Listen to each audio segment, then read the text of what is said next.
Sahabat Warung Ilmiah, Assalamualaikum warahmatullahi wabarakatuh. Pada episode kali ini, saya akan mengambil topik langsing dengan daun katu. Sahabat Warung Ilmiah, mengapa judul ini saya ambil? Karena saya ingin langsing.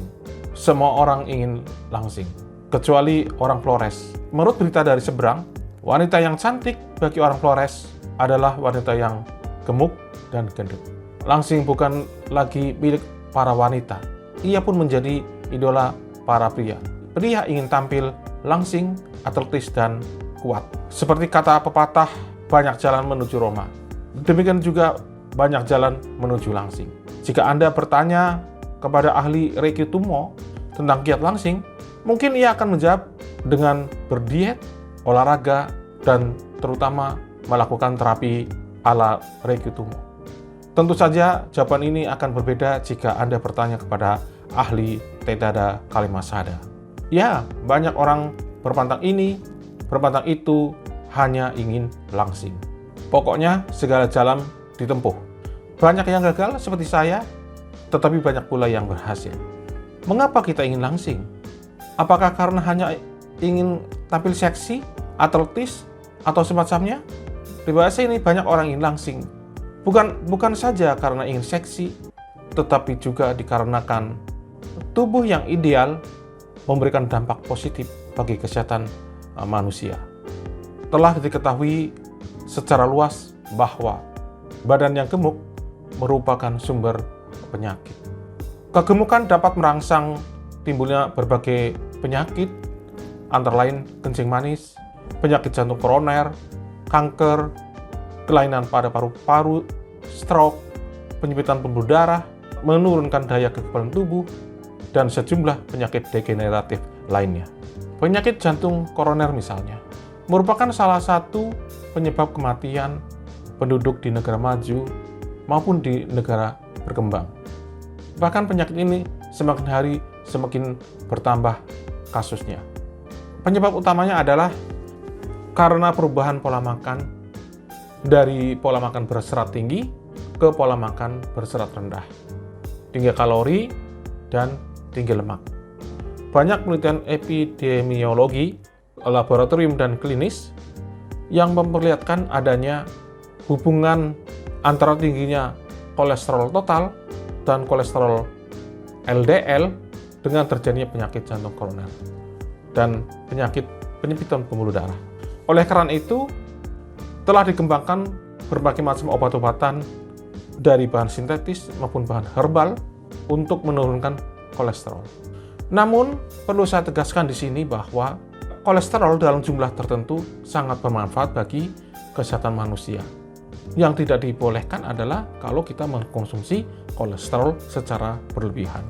Kolesterol sangat berguna untuk memproduksi hormon steroid yang sangat penting dalam kehamilan, perkembangan tanda-tanda kelamin sekunder, baik pada wanita maupun pada pria. Juga mempengaruhi kesuburan, dan lain sebagainya. Kolesterol juga penting dalam sintesis vitamin D. Demikian juga kolesterol penting dalam sintesis asam empedu. Dan masih banyak lagi fungsi-fungsi kolesterol bagi tubuh kita. Lalu apa kaitannya semua ini dengan daun katu?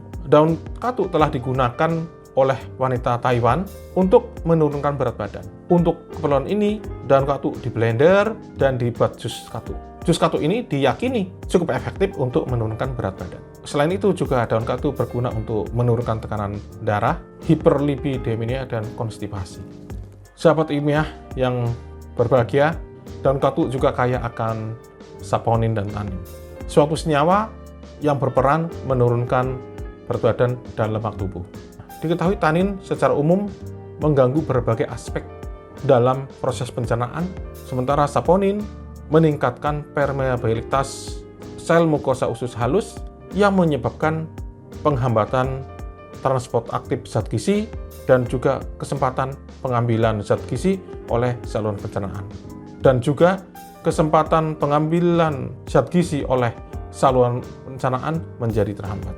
Selain itu, tanin dan saponin cenderung menurunkan nafsu makan, yang juga memberikan kontribusi pada penurunan berat badan. Penelitian di laboratorium menggunakan model ayam, ternyata daun katu sangat baik untuk menurunkan kadar kolesterol LDL atau low density lipoprotein yang oleh masyarakat dikenal dengan sebutan kolesterol jahat. Penelitian di laboratorium menggunakan model ayam, ternyata daun katu mampu menurunkan kadar kolesterol low density lipoprotein atau yang sering disebut dengan kolesterol jahat, juga menurunkan kolesterol total dan menaikkan kolesterol HDL atau high density lipoprotein yang sering dikenal oleh masyarakat dengan sebutan kolesterol baik. Namun secara biokimia sebenarnya tidak ada kolesterol yang baik atau kolesterol jahat, karena semuanya mempunyai fungsi yang penting bagi kesehatan tubuh manusia. Berdasarkan data-data LDL, HDL, dan total kolesterol, kita bisa menghitung risiko terkena penyakit jantung koroner. Ternyata hasil perhitungan menunjukkan bahwa angka risiko terkena penyakit tersebut menurun. Turunnya angka risiko tersebut menunjukkan bahwa daun katu dapat digunakan untuk mencegah penyakit jantung koroner. Hasil penelitian pada kelinci menunjukkan bahwa infusa daun katu mampu menurunkan tekanan darah dan menurunkan suhu badan.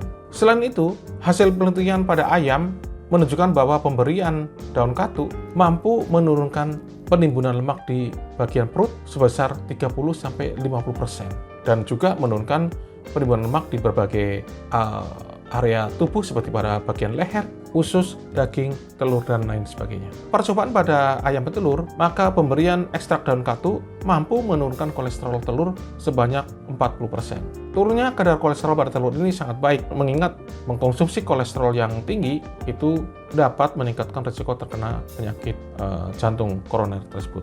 Sahabat warung ilmiah yang antusias dalam menimba ilmu, penurunan penimbunan lemak biasanya akan meningkatkan pembentukan protein tubuh.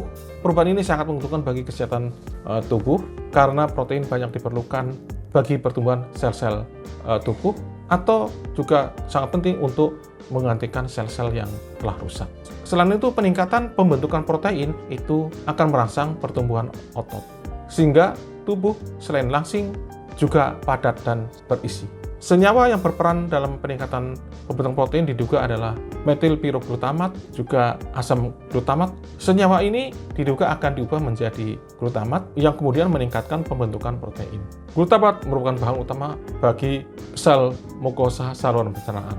Glutamat juga berperan sebagai bahan utama bagi pembentukan glutamin dan glutathione dalam mukosa usus halus, yang berperan penting dalam menjaga mukosa dari kerusakan karena racun dan reaksi peroksidatif. Sahabat ilmiah yang selalu bersemangat, daun katu juga berpotensi untuk meningkatkan daya seksual baik pada wanita maupun pada pria. Daun katu mengandung senyawa androstan yang berfungsi sebagai prekursor atau tahap antara dalam sintesis hormon-hormon steroid seperti progesteron, estradiol atau estrogen, testosteron, dan glukokortikoid. Hasil penelitian pada ayam juga menunjukkan bahwa pemberian daun katu mampu meningkatkan konsentrasi hormon steroid, yaitu estradiol. Hormon-hormon steroid berperan penting dalam meningkatkan kemampuan seksual, mempertahankan kehamilan agar tidak keguguran, serta menjaga tubuh agar tetap seksi dan juga halus dan mulus. Manfaat daun katu yang lainnya antara lain adalah meningkatkan produksi ASI. Sahabat warung ilmiah, daun katu selain bermanfaat juga memberikan dampak negatif. Pengaruh negatif pertama adalah daun katu dapat menyebabkan gangguan pencernaan dan penyerapan mineral. Hal ini tentu saja dapat berakibat lebih lanjut pada keroposnya tulang. Selain itu, daun katu juga dapat mengakibatkan kelainan pada paru-paru. Daun katu juga banyak mengandung kristal kalsium oksalat dalam bentuk roset, sehingga bagi penderita penyakit batu ginjal dianjurkan untuk tidak mengkonsumsi daun katu. Untuk memperoleh manfaat yang optimal tanpa berakibat negatif, disarankan untuk mengkonsumsi daun katu maksimal sebanyak 50 gram setiap harinya. Mengkonsumsi dalam jumlah yang lebih banyak dapat menimbulkan kelainan pada paru-paru seperti yang terjadi di Taiwan. Di Taiwan, masyarakat di sana mengkonsumsi daun katu sebanyak 6-303 gram per hari sebagai sayur mayur, sementara di Kuala Lumpur Malaysia, daun katu sering dikonsumsi oleh masyarakat sebagai sayur rata-rata sebanyak 180 gram per minggu per orang. Sahabat ilmiah yang sangat antusias dalam menimba ilmu, akhir kata, perhatikanlah peribahasa dari negeri Sakura, Atate Kuda Keo. Artinya, jangan pikirkan berhasil atau tidaknya suatu rencana, lakukanlah dengan sungguh-sungguh, niscaya berhasil. Kepada para pemimpin, simaklah peribahasa dari Jepang, Bakato Hasami wa Sukayo, artinya, tempatkanlah seseorang itu pada tempat yang sesuai dengan kemampuannya. Niscaya negara akan aman, sentosa, maju dan makmur. Gemah ripah loh jinawi, kata orang Jawa. Sekali lagi, kobon nimo budeno ayamari. Tak ada gading yang tak retak. Saya mohon maaf atas segala kekurangan. Assalamualaikum warahmatullahi wabarakatuh.